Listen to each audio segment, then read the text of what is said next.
শুরু করে top to bottom সব জায়গায় আমাদের লোক। তাইলে এখন ব্রিজের ভিতরে রোডের বদলি বাস দেয় কে? এখন কে দেয়? এখন তো আর পাকিস্তানি নাই। আছে পাকিস্তানি? এখন ইংরেজ আছে? তা এখন কে দেয় বাস? কে বাস কে দেয়? এখন পাকিস্তানিদেরকে দোষ দেওয়া যাবে? এই বাস আমরাই দেই, ঠিক কিনা বলেন? আমরা এতদিন পরে স্বাধীনতার ৫৩ বছর পরে আমরা পারলাম না, আর পারবো কবে? সম্ভাবনা নাই। কেন পারলাম না?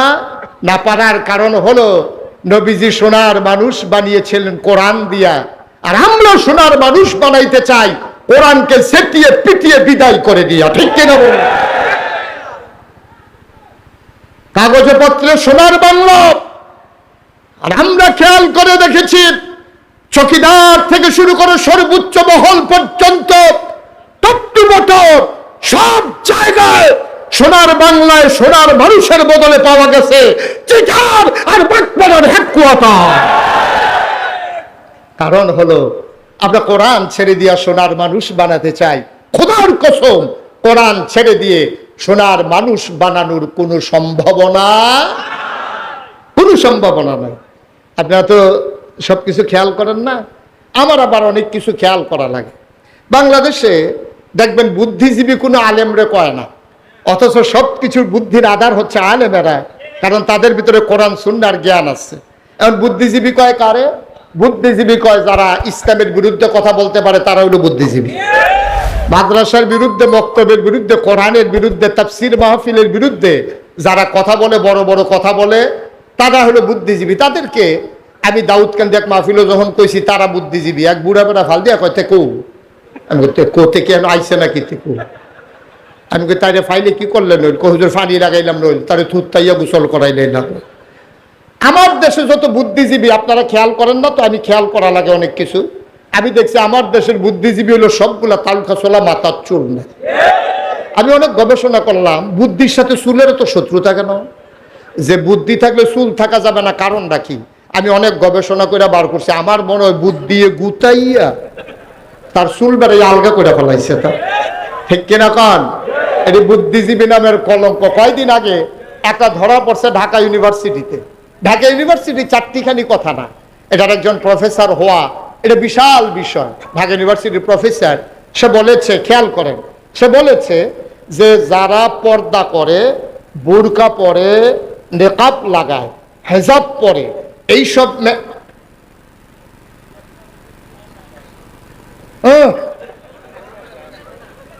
আমার পরে হাফানার দেওয়া হইব। আপনার খেলার মাইদে দিয়ে উঠতে গেলে বলবো নাকি? না না, হাফানার দেওয়া হইব আপনার। মাইদে দিয়ে উনি উঠতেছে, গেতে আছে, দোহানটা খুললে সরছি না, কয় বাহি দেন শুরু সব বেশি ফাটিয়ে বইয়া থাকেন। একটু পরে যাই, সমস্যা। আবার কথাটা শুই না জানেন, গুরুত্বপূর্ণ কথা, এটা আপনার কামও লাগবো জীবনে। হ্যাঁ, মার হাবা কয় না রে, রাগ হইয়া মার হাবা কইতেন না, কন মার হাবা, আমিন কন, জুড়ে কন, আরো জুড়ে। আমি ওনাকে যাইতে দিলে পারতাম, কিন্তু ওনারে যদি দেই আরো অনেকরে দেওয়ান লাগবো। উনিও যখন থাইমা গেছে আর কেউ সাহসও করতো না থাকবে, ওই খালি উনি আবার বইছে। হ্যাঁ, উনি আবার আগ গাইয়া বয়, জাগা লাইরা বয়। হ্যাঁ ভাই, তো উনি এক বিছনাত ঘুমাইতে পারে না, 2-3 বিছনা লাইরা লাইরা ঘুমায়। মার হাবা কন, জুড়ে কন, আরো জুড়ে। যেই কথাটা বলতেছিলাম, ঢাকা ইউনিভার্সিটির প্রফেসর, সে কি বলছে? হুজুর কি করতে আছেন আপনি? এদিকে তাকান, আমার দিকে তাকাই থাকেন। মোবাইল টিপতে আছেন এখন বইয়া বইয়া? না, ভিডিও লাগতো না। আমিন কন, চেয়ার ঘুরাই আমার দিকে ফিরা বসেন। তো ঢাকা ইউনিভার্সিটির প্রফেসর উনি কি বলছে? যারা পর্দা করে, খেয়াল করে, পর্দা করে, হিজাব লাগায়, নেকাব লাগায়, বুরকা পরে, এইগুলা যেগুলা বললাম, এটা কি নফল না ফরজ? কথা কয় না, নফল না ফরজ? সে ঢাকা ইউনিভার্সিটির প্রফেসর বলছে কি, যারা পর্দা করে, নেকাব লাগায়, হিজাব পরে, বুরকা পরে, এইসব মেয়েরা ঢাকা ইউনিভার্সিটিতে পড়ার দরকার নাই। আপনাকে সবাই এটার সাথে একমত? পর্দা পড়ার দরকার নাই, এটা একমত? দাদা, ঢাকা ইউনিভার্সিটি চলে আমাদের ট্যাক্সের টাকায়, ঠিক কিনা বলো? তোমরা হইলা কর্মকর্তা কর্মচারী, আমরা হইলাম মালিক পক্ষ। আমাদের ট্যাক্সের টাকায় আমাদের ভ্যাটের টাকায় তাদের বেতন হয়।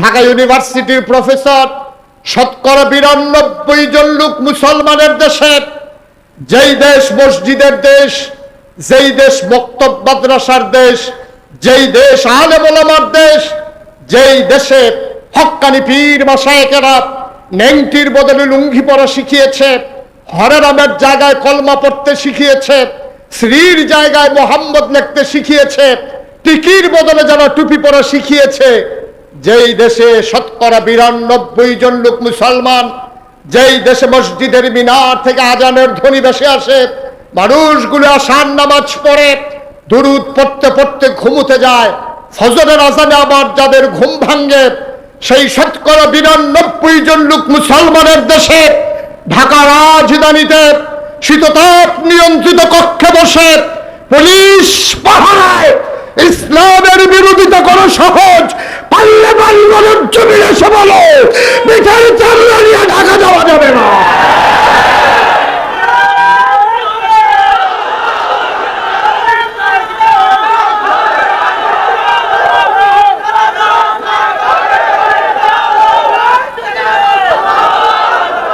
সবাই পড়ে আমিন, জোরে পড়ে আমিন। মন যা চায় তাই করবা, আর মুখে দিয়া যা আসে তাই বলবা। এই বাংলাদেশকে কারো কাছে লিজ দেওয়া হয় নাই। মুসলমানের শিকড় সাত জমিনের নিচে, মুসলমানের শাখা প্রশাখা সাত আসমানের উপরে, ঠিক কিনা বলো? সুতরাং যা মন চায় বলবা, মনে হয় যেন তারা নিজের বাড়ি আর আমরা মামুর বাড়ি বেড়াইতাম আইছি। অসভ্যের দল কোথাকার। সজাগ থাকতে হবে, সচেতন থাকতে হবে ইনশাআল্লাহ। সবাই পড়ে আমিন। বন্ধুগণ, আমরা শুরু থেকে যেখানে থেকে শুরু করেছিলাম, তাইলে আমরা হতে চাই আল্লাহওয়ালা। কি শয়তানওয়ালা না আল্লাহওয়ালা? জাহান্নামীরা জান্নাতি।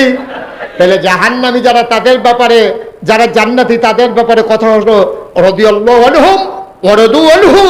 এবার আসুন যারা জাহান্নামী বান্দা, তাদের ব্যাপারে ১,৫০০ বছর আগে আল্লাহ কি ওয়াজ করে দিলেন শুনতে মন চায়? সবাই কোরআনে ঢোকার আগে বারদুদ শয়তান থেকে ফেনা হয়েছে, যিনি রহমান যিনি রহিম, তার নামে শুরু করি, সবাই পড়ি। আউযু বিল্লাহি মিনাশ শাইতানির রাজীম। বিসমিল্লাহির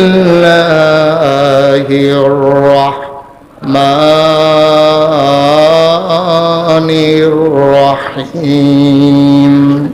ওয়ালাহুম কুলুবুল লা ইয়াফকাহুনা বিহা ওয়ালাহুম আয়ুনুল লা ইউবসিরুনা বিহা ওয়ালাহুম আযানুল লা ইয়াসমাউনা বিহা উলাইকা কাল আনআম বাল হুম আদাল।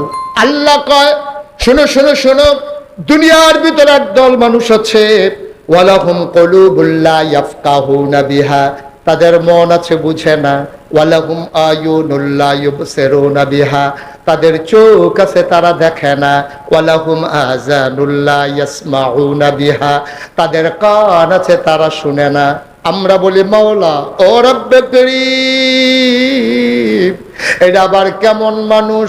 মন আছে বুঝে না, চোখ আছে দেখে না, কান আছে শুনে না, এটা আবার কেমন মানুষ? আল্লাহ কয়, আমি কি বলছি নাকি মানুষ? উলাইকা কাল আনআম, ওরা হলো চতুষ্পদ জানোয়ারের মতো। আমি বলি আল্লাহ সে কি জানোয়ার? আল্লাহ কয় না, বাল হুম আদাল, জানোয়ারের কিছু বুঝ আছে, এই ব্যাককলের তাও নাই, ঠিক কিনা? ও মুসলমান, শুরুতেই বলেছিলাম আমরা সবাই জান্নাতি হতে চাই, চাই নাকি চাই না? জান্নাতি হতে গেলে মৌলিক 3টা জিনিসের ভিতরে তোমাকে বিশ্বাস রাখা লাগবে। 1 নম্বরে তুমি আল্লাহর ব্যাপারে বিশ্বাস করেছো।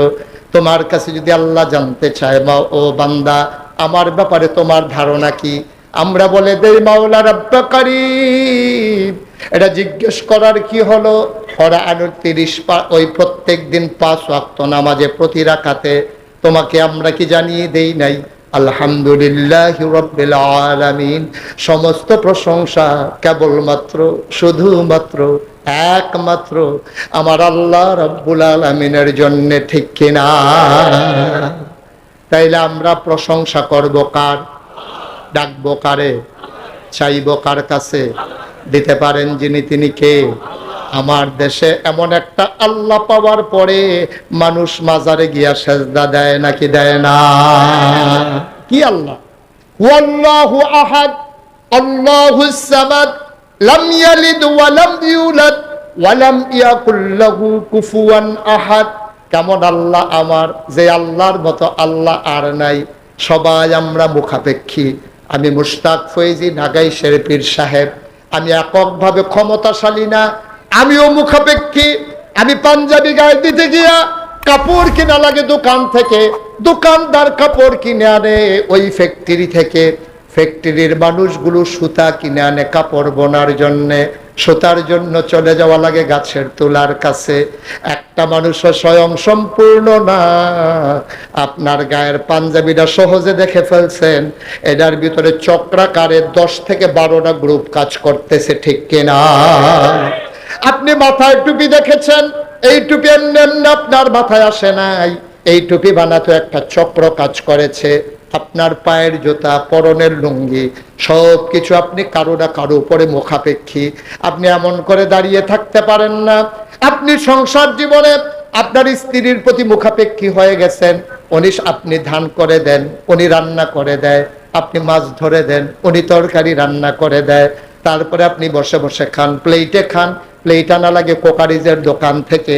এইভাবে পৃথিবীর সবচেয়ে সেরা যে ধনী মানুষটা, সবার থেকে সবাই, আর সবচেয়ে গরিব যে মানুষটা, সবাই আমরা নানান ভাবে নানান মুখাপেক্ষী, ঠিক কিনা? আল্লাহ বলছেন আল্লাহুস সামাদ, তিনি অমুখাপেক্ষী। অমুখাপেক্ষীর পেছনে ওনার যুক্তিও আছে। ওনার খাওয়া লাগে না, ওনার সংসার নাই, ওনার বাড়ি ঘর নাই, ওনার জায়গা জমি নাই। উনি ছিলেন, উনি আছেন, তিনি থাকবেন। তিনি সব কিছুর ঊর্ধ্বে আল্লাহুস সামাদ। তিনি লাম ইয়ালিদ ওয়া লাম ইউলাদ ওয়া লাম ইয়াকুল লাহু কুফুয়ান আহাদ। তিনি কারো থেকে জন্ম দেন নাই, কাউকে জন্ম দেন নাই। ও বন্ধু, দুনিয়ায় পীরের মতো পীর হয়, নেতার মতো নেতা হয়, মন্ত্রীর মতো মন্ত্রী হয়, এমপির মতো এমপি হয়। আমার আল্লাহর কি মতো হয়? আমার আল্লাহর কি নমুনা হয়? আমার আল্লাহর কি ডুপ্লিকেট হয়? আমার এই আল্লাহ আছেন নাকি নাই? তিনি ছিলেন নাকি ছিলেন না? আল্লাহু লা ইলাহা ইল্লাহু হুয়াল হাইয়ুল কাইয়্যুম। তিনি চিরঞ্জীব, তিনি চিরস্থায়ী। অবসলমান, আজকে বান করে মাহফিল শুনে আগামীকালকে চায়ের স্টলে তুমি বসে বসে ঝুরাও, ঘুমাও। আল্লাহ লা তাখুযুহু সিনাতু ওয়ালা নাওম, তার ঘুম নাই, তার তন্দ্রা নাই, তার ঝিমুনি নাই। তিনি ছিলেন, তিনি আছেন, তিনি থাকবেন। তিনি রহমান, তিনি রাহিম, তিনি হাইয়ুল কাইয়্যুম, তিনি প্রেমময়, তিনি ওয়াদুদ। ও মুসলমান, এমন একজন আল্লাহ পাওয়ার পরে বাংলার মুসলমান মাজারে গিয়া সেজদা দেয় নাকি দেয় না? আপনাদের এলাকায় বোধহয় নাই না? আপনাদের এলাকায় আছে? আরে কই কি, আমি তো কুমিল্লার দক্ষিণে চাঁদপুর মাহফিলে গেছিলাম, গিয়ে জিজ্ঞেস করলাম, ভাই আপনাদের এলাকায় নতুন কি আছে? তো হুজুর, আমাদের এলাকায় বড় একটা মাজার আছে, এই মাজারের ভিতরে সেজদা হয়। আপনারা যাইবেন নাকি দেওয়ার জন্য? যেমনি চুপ করে বসে রয়েছে না, হারে যাইতাম পারলাম না, দিতামও পারলাম না। চাঁদপুর গিয়ে শুনলাম পীরা মাজারে সেজদা দেয়। আরেকটু দক্ষিণে এসে, উত্তরে এসে জিজ্ঞেস করলাম, ভাই চাঁদপুরে শুনলাম মাজারে সেজদা দেয়, আপনাদের এলাকায় কি অবস্থা? হুজুর, পীরের পায়ে সেজদা দেয়। কুমিল্লার এক জায়গায় গিয়ে জিজ্ঞেস করলাম, আপনাদের কি অবস্থা? কয় পীরের ফাও সুমায়। ব্রাহ্মণবাড়ি এক জায়গায় গিয়ে জিজ্ঞেস, আপনাদের কি অবস্থা? কয় পীরের বুইরা আঙ্গুল সোয়ে। গেছিলাম চিটাগাং। কি গান? কথা কনা কি গান? চিটাগাং গিয়ে জিজ্ঞেলাম, ও তোমরা কি উপায়? হুজুর, ফিরের গোসল করায়, সেই গোসলের পানি বুড়িদরা বোতলও বইরা বাইক দিয়া খায়। আমি কই শীতকালও না গরম দিনও? 12 মাস। নাউজুবিল্লাহ কইতেন না? এবার আপনারা বিবেকবান বোকা মানুষ এখন আর নাই না? আপনাদেরকে জিজ্ঞেস করি, একটা মানুষের গোসল করাইলে কত জায়গা বাইয়া পানি যায়? জায়গাটি আসেনি সকলের লগে? এবার চাইতে আছে চাইতেন কইসি কারবারে না দিয়ে একটা মানুষের গোসল করাইলে কত জায়গা দিয়ে পানি যায়, হেই পানি বোতলে বইটা নিয়ে খাওন ঠেড়া ফইরা যে মরো না কপাল বালা, ঠিক কিনা? আহারে মুসলমান রে, ও মুসলমান আবার মন দিয়ে শুনুক, আল্লাহ তাবারক ওয়া তাআলা তোমাকে পারফেক্ট প্র্যাকটিসিং মুসলিম বানানোর জন্য এই 30 পারা কোরআন দিলেন এমনি এমনি না। তুমি চেয়েছিলে ইহদিনাস সিরাতাল মুস্তাকিম, হে আল্লাহ আমার সহজ সরল রাস্তা দেখাও। আল্লাহ কয় যালিকাল কিতাবু লা রাইবা ফি হুদাল লিল মুত্তাকিন, তোমরা যারা সহজ সরল রাস্তা চাও এই 30 পারা কোরআন নাও। হুদাল লিল মুত্তাকিন, ভয় পাওয়া মানুষের জন্য এই কোরআন হলো হেদায়েত। বলো সুবহানাল্লাহ। কোরআনুল কারীম 21 পারায় সর্বশেষ সূরা সূরা আহজাব 73টা আয়াত 9টা রুকু। আল্লাহ কত সুন্দর করে ডেকে কয়, ইয়া আইয়ুহান নবী, হে নবী, আত্তাকিল্লাহ, আপনি ভয় পাবেন শুধুমাত্র কেবলমাত্র একমাত্র আমার আল্লাহকে, ঠিক কিনা? আমরা ভয় পাবো কারে? পুলিশ, র্যাব, গোয়েন্দা, দলীয় ক্যাডার, গ্রামের সর্দার, মন্ত্রী, এমপি, ভয় পাবো কারে? কথা কয় না, কারে? কেবলমাত্র কারে? শুধুমাত্র কারে? একমাত্র কারে? কিন্তু আজব কারবার কি জানেন, আমরা বাংলাদেশের মুসলমান আল্লাহরে ডরানোর কথা, আর আমরা মুসলমানেরা আল্লাহরে ছাড়া সবাইরে ডরায়। শুধু ডরায় না আল্লাহরে, আনলে সবাইরে ডরায়। এই নারিকেল গাছের টিনের সালের ভিতরে এই যে চলুয়ে নারকেল খাইছে, সেইটা পড়ছে, এবার লাভ দিয়ে উঠছে। রাস্তা দিয়ে ট্রাক যায়, চাক্কা ব্রাস্ট হয়েছে, এবার লাভ দিয়ে গিয়ে আরেকবার রুফে উড়ে গেছে গা। সেদিন কংসনগর এক কুত্তায় খেউখান দিছে, একটা ফাল দিয়ে পানি ছুড়ে গেছে। আমরা দেশের মুসলমান ভয় পায় না শুধু আল্লাহরে, আল্লাহ ছাড়া সবাইরে ভয় পায়, ঠিক কিনা বলেন? অথচ আল্লাহ বলছেন, ইয়া আইয়ুহান নবী, হে নবী, ইত্তাকিল্লাহ, আপনি ভয় পাবেন শুধুমাত্র কেবলমাত্র একমাত্র আল্লাহকে। সুবহানাল্লাহ বলবেন না? নবীকে বলার উদ্দেশ্য, নবী না, নবী এমনি আল্লাহরে ভয় পায়। নবীর উপরে জেল জুলুম নির্যাতন কম হয় নাই, নবী কোনোভাবেই আপোষ করে নাই, নবী কোনোদিনও কারো কাছে মাথা নত করে নাই। দেশ ছেড়েছে, পরিবার পরিজন ছেড়েছে, নবীর জন্ম মক্কায়, শৈশব মক্কায়, কৈশোর মক্কায়, তারুণ্য মক্কায়, যৌবন মক্কায়, বিয়ে করলেন মক্কায়, নিজের বাড়ি মক্কায়, শ্বশুর বাড়ি মক্কায়, মেয়ে বিয়ে দিলেন মক্কায়, ব্যবসা করলেন মক্কায়, লেনদেন করলেন মক্কায়, পূর্বপুরুষ মক্কায়, আত্মীয় স্বজন মক্কায়। তিনি থাকতে পারলেন না মক্কায়, তিনি আপোষ করলেন না, তিনি মক্কা ছেড়ে মদিনায় ছেড়ে গেলেন, কিন্তু ঈমান ছাড়লেন না, ঠিক কিনা?